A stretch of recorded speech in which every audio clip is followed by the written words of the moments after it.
Hacerle seguimiento, ¿cómo? El presidente Colón y su señora me acompañaron un día a una de las localidades más pobres de Colombia, Quibdó, en plena selva del Pacífico, y les tocó un consejo comunitario de 14 horas, y no porque nos hubiéramos propuesto mandar al presidente Colón de regreso a su patria exhausto, sino porque no se pudo agotar los temas en menos tiempo. Eso era los sábados, y los domingos o los lunes realizábamos otro no tan largo en materia de seguridad, y era también participación comunitaria. En la parte inicial convocábamos a la ciudadanía para que la ciudadanía nos hablara cómo estaba la seguridad en su zona. Ahí advertí una gran transformación en la ciudadanía. Al inicio del gobierno la ciudadanía no hablaba y miraban de lado, una gran reticencia, una gran desconfianza. De la mitad del gobierno para adelante la ciudadanía llegaba allí con espontaneidad, hacía todos los reclamos, ponía todas las quejas, y pasó una cosa. Las Fuerzas Armadas, a quienes quiero mucho, me presentaban en un PowerPoint las estadísticas de seguridad de la región, y enseguida llegaba la ciudadanía a criticarlas. Toda la ciudadanía decía: no, tienen 30 secuestros ahí, tienen que sumar otros 10. ¿Y por qué no han hablado de los atracos a residencia? ¿Y qué pasa con el robo de motos? Entonces, tal vez las Fuerzas Armadas y nosotros en el gobierno éramos presas del encanto del PowerPoint. El PowerPoint generalmente muestra todo lo bueno, no muestra lo malo. Nosotros llevamos ahí la ciudadanía para que no solamente hubiera PowerPoint, sino Power People, que el PowerPoint nos mostrara lo bueno y la ciudadanía lo malo. Y eso, entonces yo salía en la segunda parte. Ya hacíamos una sesión restringida con el ministro de Defensa, el gobernador, el alcalde. Vinculé a todos los gobernadores y a todos los alcaldes, independientemente del origen político de su elección, inclusive a los más radicales contra mí, porque era un concepto democrático de seguridad. Antonio Navarro, del M19, gobernador de Nariño, puede ser testigo de eso, que ha sido opositor radical a mis tesis y muchos de ellos. Entonces ya le decía a las Fuerzas Armadas en ese segundo segmento: conectémonos con la ciudadanía, recojamos todas las quejas. Nosotros no podemos tener un optimismo en nuestras presentaciones que no refleje las percepciones ciudadanas, y eso lo fue ajustando. Por eso la importancia también de esa participación. Y me desvío para otro ejemplo de cómo la ciudadanía ayuda al gobierno a aterrizar. Uno de los grandes avances de nosotros, y me voy a referir a él más adelante, fue en microcrédito, en un sistema que llamábamos banca de oportunidades. Y asistí con el ministro de Desarrollo a un foro periódico de microcrédito, que en el esquema de participación se daba periódicamente en una u otra ciudad con el apoyo del sector privado, de las cámaras de comercio. Nos reuníamos con los microempresarios y unas casillas, aquí los bancos y aquí los microempresarios, y era una reunión de 2 días y tenían que salir resultados de crédito y buscar opciones de crédito. Y un día estaban los microempresarios muy bravos reclamando, y me dice el ministro Botero: hombre, presidente, yo estoy muy preocupado. ¿Por qué están los microempresarios tan bravos si este gobierno está avanzando mucho en microcrédito?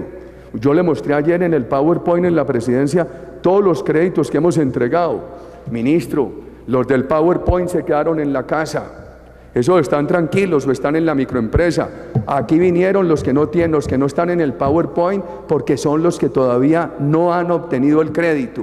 Por eso uno no puede quedarse en el que hemos logrado, sino en el que falta. Y todos los días hay que buscar dónde está el centavito que falta para poder completar la unidad monetaria. Y en eso ayuda mucho la crítica comunitaria permanente. Ahora, en ese proceso de tanto diálogo comunitario, yo creo que hubo una evolución muy positiva del país que ojalá no se pierda. Al principio yo notaba un país con mucha rabia en ese diálogo, de medio gobierno hacia adelante, sobre todo al final, un país igualmente reclamante, pero en un tono muy constructivo. Y yo creo que algo que necesitan las democracias es crear un gran tono en el diálogo ciudadano, que no es el diálogo del consenso, puede ser el diálogo de la discrepancia, pero en un gran tono. Y si ese tono es positivo, es porque hay confianza a pesar de que haya desacuerdos, y eso es cohesión social y eso es sostenibilidad democrática. La otra forma de participación de la ciudadanía, que me creó mucha crítica, pero muy útil. Yo creo que la seguridad no se consigue sino con una gran participación ciudadana. Entonces nosotros nos propusimos que la ciudadanía fuera cooperante de la fuerza pública, pero la ciudadanía desarmada. Yo dejé 4 millones de cooperantes y el raciocinio fue este. El Estado social de derecho moderno es un Estado no solamente sometido a la Constitución y a la ley, sino fundamentado en el principio de la solidaridad. En un país con 68 asesinatos por cada 100.000 habitantes, no se puede hablar de solidaridad si cada individuo no colabora con las Fuerzas Armadas para poderle dar una respuesta necesaria al colectivo, que es ese bien superior que es la seguridad. Con eso, sin apelar a la ley, simplemente con la interpretación constitucional, ganamos esa batalla. Ahora, fue una organización de cooperación ciudadana transparente, sin armas. Yo decía, hay que tener 4 o 5 elementos para cooperar, un celular o un radio. Yo a Guatemala la veo madurita para eso, porque estoy admirado de la cobertura del celular en Guatemala, pero admirado, y de la cobertura del internet. La Universidad de los Andes en Colombia, un estudio dirigido por Santiago Montenegro, cercano, colega del doctor Hausmann, demuestra que a medida que avanzó la cobertura del celular en Colombia, avanzó mucho el logro de la política de seguridad nuestra. ¿Por qué?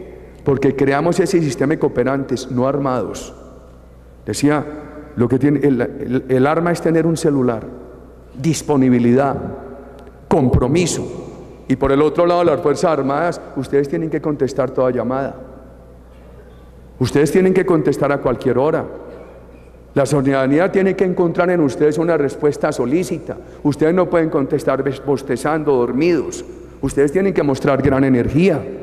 Y me decían las Fuerzas Armadas, presidente, pero si la llamada es una falsa llamada, digo, es mejor ir a hacer la diligencia, convencerse que es una falsa llamada, que descartar de entrada la llamada. Hay que darle confianza a la ciudadanía. Y la ciudadanía, ¿por qué no cooperaba? Por miedo. O porque decía, ¿qué voy a llamar yo a dar si la fuerza pública no me responde? O después toman venganza contra mí. Hoy la ciudadanía colombiana coopera. No.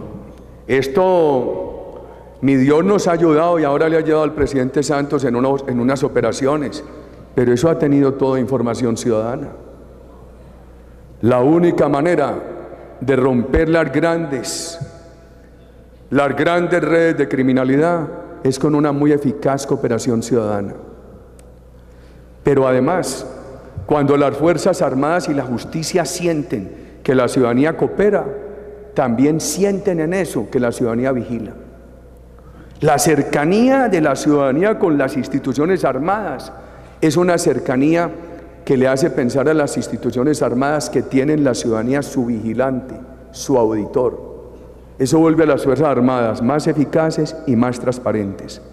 Unas Fuerzas Armadas aisladas son más proclives a la ineficacia y son más proclives a la corrupción. Unas Fuerzas Armadas integradas con la ciudadanía son unas Fuerzas Armadas más dispuestas a la eficacia y más comprometidas con la transparencia.